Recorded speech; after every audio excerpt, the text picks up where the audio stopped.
celui du paragraphe 6.2, objectifs, qualité et planification des actions pour les atteindre de la norme ISO 9001. D'emblée, faisons une mise en garde. On entend souvent parler d'objectifs chiffrés, de valeurs cibles par les politiciens ou bien en entreprise. Les objectifs ne doivent-ils pas être SMART, c'est-à-dire, entre autres, mesurables? Mais méfions-nous. Souvenons-nous de la fable d'Ésope, la langue.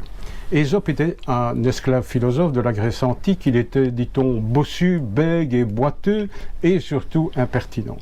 Il est probablement l'inventeur de la fable comme genre littéraire, et Jean de La Fontaine s'en est inspiré pour écrire les siennes. Il y en a une particulièrement savoureuse, la langue. Le maître d'Ésope lui demande d'aller acheter, pour un banquet, la meilleure des nourritures et rien d'autre. Ésope ne ramène que des langues. Entrée, plat, dessert, que des langues. Les invités au début se régalent et puis sont vite dégoûtés. « Pourquoi n'as-tu acheté que ça ?» lui demande le maître. « Mais, dit Ésope, la langue n'est-elle pas la meilleure des choses? C'est le lien de la vie civile, la clé des sciences, avec laquelle on instruit, on persuade, on règne dans les assemblées. Eh bien alors, achète-moi pour demain la pire des choses. Je veux de la variété et les mêmes invités seront là. » Ésope achète encore des langues, disant que c'est la pire des choses, la mère de tous les débats, la nourrice des procès, la source des guerres, de la calomnie et du mensonge. Il y a risque d'en dire autant des objectifs, la meilleure et la pire des choses. Pourquoi?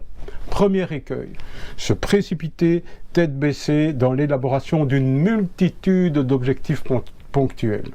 En France, la Cour des comptes s'est penchée sur le bilan des actions policières instauré par Nicolas Sarkozy, alors ministre de l'Intérieur, sur la période 2002-2010. Je cite les termes du rapport de la Cour des comptes.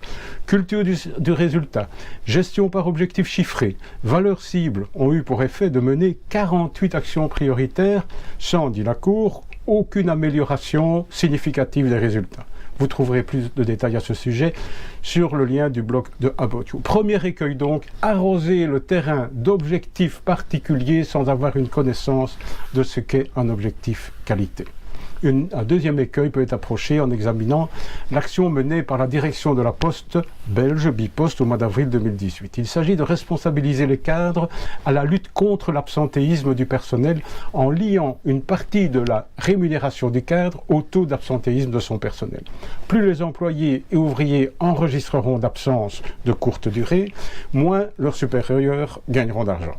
L'indicateur dit de bien-être influe pour 15% sur la partie modulable de leur salaire. L'objectif est donc d'encourager les supérieurs à prendre des mesures pour améliorer le bien-être au travail et par ricochet réduire l'absentéisme de moins de 30 jours dans l'entreprise.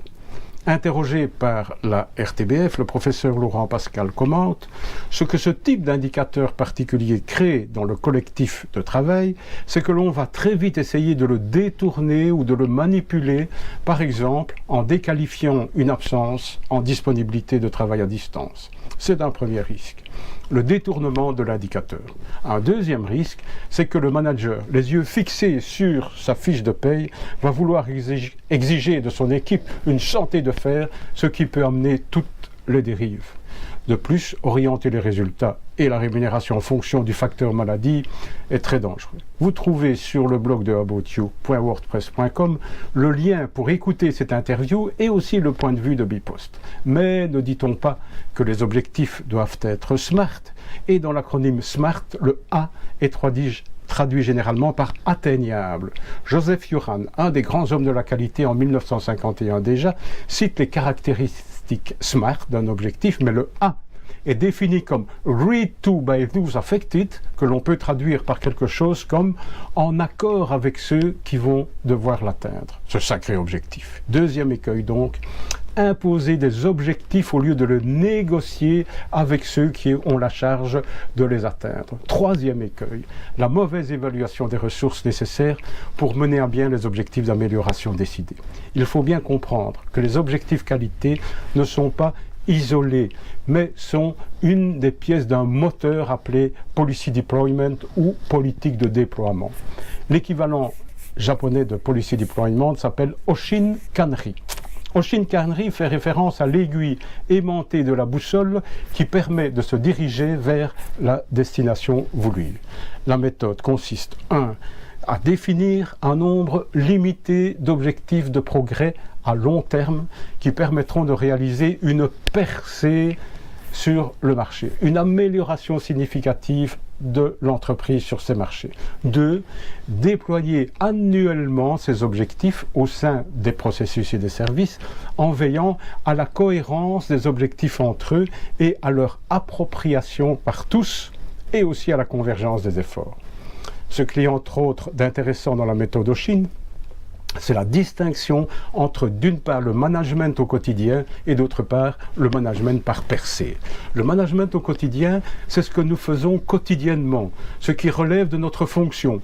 Établir une offre, charger un camion, tourner une pièce, écrire un rapport. Le management par percée, ce sont les activités qui ont été planifiées et que nous devons accomplir pour réaliser la percée, l'avancée décidée, l'atteinte des objectifs. Le risque, c'est que dans l'enthousiasme de la définition des plans d'amélioration, nous en prenions trop et soit nous accusions du retard dans notre activité au quotidien, auquel cas nous risquons que l'on dise « il délaisse son travail », soit nous n'arrivons pas à atteindre les objectifs annuels auxquels nous nous sommes engagés, auquel cas on dira de nous « toujours prêt à commencer de nouveaux projets, mais il ne termine jamais ce qu'il a entrepris ». Troisième écueil donc, mal évaluer l'équilibre entre l'activité quotidienne et les activités de progrès dans le cadre d'une policy de management, d'une politique de déploiement. Résumons-nous. Le chapitre 6.2 de la norme ISO 9001 parle des objectifs qualité. Il faut faire attention à cette association de termes.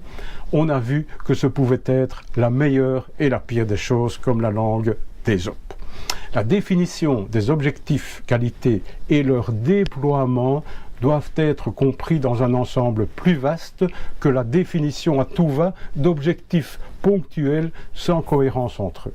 Sinon, il y a risque de les voir par le petit bout de la lorgnette, soit on arrose le champ d'objectifs particuliers sans cohérence entre eux, soit on impose les objectifs et on décrète qu'ils sont atteignables sans concertation avec ceux qui auront la charge de les atteindre.